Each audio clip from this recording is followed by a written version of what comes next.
Hey guys, this is Gene Jensen, and if you're one of those many people who are trying to get into bass fishing and the whole thought of all of the details and all this tackle and fishing rods and stuff is so overwhelming, this video is where you start.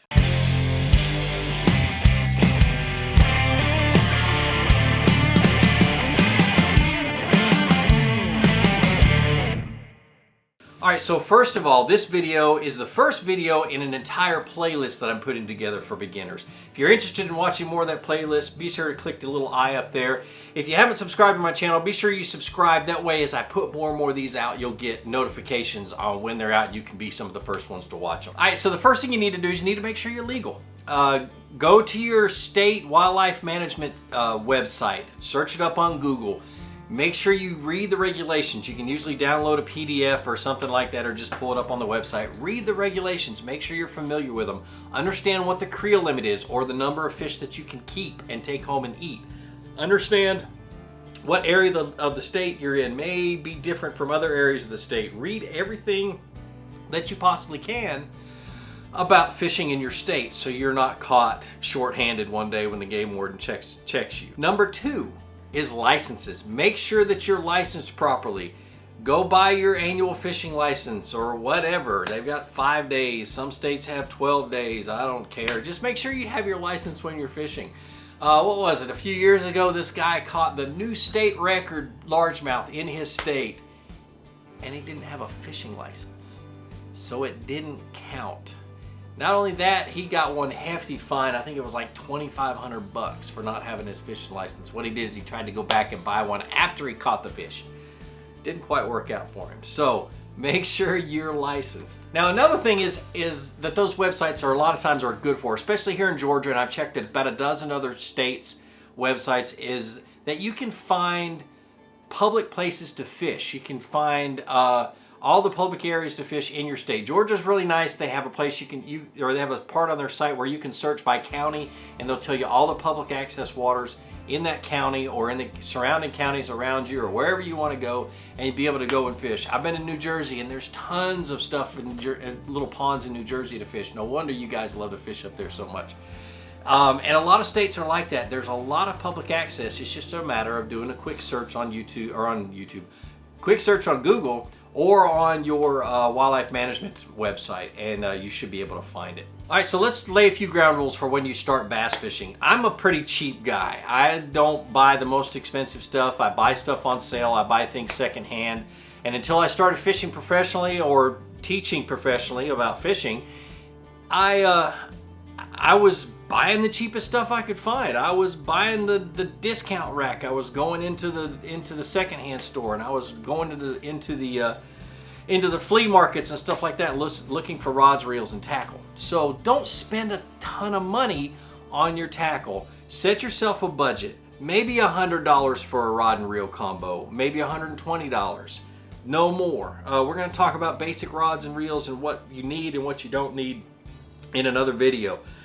Tackle. We're going to go over a basic tackle box. What you should use to get started and get good at that kind of stuff, and then move on to more and more things. Bank fish for a while. I'm a huge supporter of kayak fishing. I think as fast as you can get into a kayak and go fishing, the better. You can hit any of these little public lakes. You can drag your kayak through the woods into lakes and stuff like that. So I'm a huge advocate of kayak fishing, but don't start off jumping in a kayak. Make sure you like fishing. Make sure you're good at it. And that's kind of what I'm going to go through in these future videos. But set yourself a budget. Don't buy a lot of tackle. You can catch bass on just a few little parts and pieces and little things and little worms and things like that with no problem. Don't buy an expensive rod and reel to start with. Buy a decent one. I've learned from very, very bad experiences. When I was first getting started bass fishing, I was out in this little bitty pond on the back of Fort Gordon, Georgia, where I was stationed, and I hooked into the biggest fish to this date that I've ever seen on the water. And I set the hook, and the drag pulled a little bit, and then it caught, and the line broke, and the fish swam away. And it was because I bought a very cheap Walmart Shimano spinning reel. I think I spent maybe $20 on it, and that spinning reel, the drag was so bad, even though it was a fairly new reel, that it caught and the bass got away. So we're going to talk about in a video about rods and reels, we're going to talk about, you know, choosing the right rod and the right reel for you to start with. All right, so let me let you look over my shoulder, and I'm going to show you how I find places to fish in the state of Georgia. And you can do this, like I said, and I've done this in 12 different states, and I'm pretty sure a lot of other ones you can do this same thing. But I always look up the Georgia Wildlife Resources Division or Georgia Fishing Department or whatever. I mean, your state fishing department, but Wildlife Resources Division is where I look.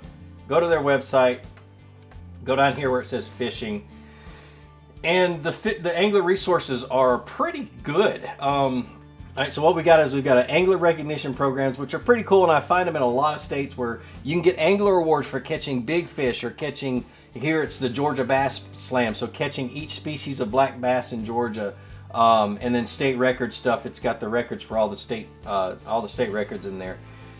The fishing basics, which is fish identification, fishing methods, handling, all the basic stuff. A lot of stuff, this stuff I'm actually putting into these videos. And then places to fish. This is where I key in on. Georgia Fishing Blog, which has weekly fishing reports from all over the state of Georgia. Fishing prospects for Georgia reservoirs, which is really great. Trout fishing, all of the locations and regulations. Public fishing areas, and Georgia's got several public fishing areas. Not as many as I'd like to see, but a lot of them are down here in South Central. I'm way up here next to Rocky Mountain. I grew up fishing Charlie Elliott, which is 22 or 24 lakes. McDuffie County's got a bunch of lakes. It's a fish hatchery too, or it used to be a fish hatchery. So it's got about 30 or 40 lakes. I can't remember how many. And then a bunch of places down here that are all managed, stocked, everything else. Great places to fish. But we also have...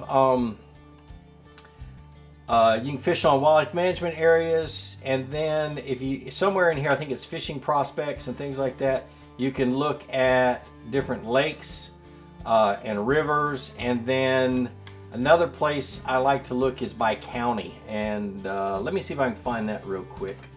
All right, so they moved the map on me since the last time I was on there. So go up here to the Department of Natural Resources here in Georgia, and it'll take you to their website. It should take you to their website. Yep. And then activities. And see right here it says Georgia Outdoor Map. Just click on that. And I've seen this in several states. Not everybody has them. And then go to fishing. And then fishing opportunities and DNR fishing areas. And look at this. All of these places pop up from all over the state where you can go fishing. And then another good place is county websites, or call the county and ask them. All right, so there's plenty of locations where you can go and find places to fish in your state. You just have to spend a little time on the internet doing a little Google searching, maybe call some county offices, call your Wildlife Resources Division or your Department of Fisheries or whatever you have in your state, and do a little research. And there's plenty of places to go and wet a line. And once you've done that, it's time to go fishing. So in the next video, we're going to talk about rods and reels, how to choose a rod, how to choose a reel, what you need, what you don't need, everything that I can possibly think of that you need to know about rods and reels. So, like I said, if you haven't subscribed to this channel, be sure you subscribe. Click the little bell so you get the alerts of when I put up new videos. All I want to do is teach people how to fish. So, like I always say, be sure to introduce somebody to fishing. Introduce them to my channel. Let me help you teach them how to fish. More importantly, get out on the water, go out and catch some fish. Have a great day. We'll see you.